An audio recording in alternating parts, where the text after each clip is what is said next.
In 2008, my nephew was visiting and he ended up tripping with his scooter and knocking his tooth out. And so my husband and I ran to SoFi Dental because we had seen the sign. It was after hours, and Dr. Saidi actually opened up his dentist's office and took care of my nephew without charge. He insisted that we didn't pay anything. And from that point forward, my parents started coming to him, my sister when she's in town, my husband, my son does his orthodontics here, and I've been coming in to him as well. I think what sets this office apart is its location, because for a lot of my neighbors and a lot of the people who live in this community, this is easy.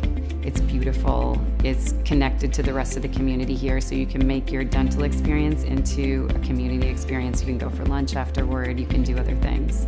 Usually going into a dental office, you have to wait a long time, which almost never happens here. And you don't have the personalization that you do with, you walk in and Andy says hello, Luna says hello, Nikki says, you just feel like you're part of a family.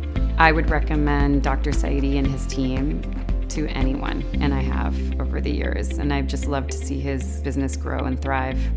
Thank you, Dr. Saidi and team.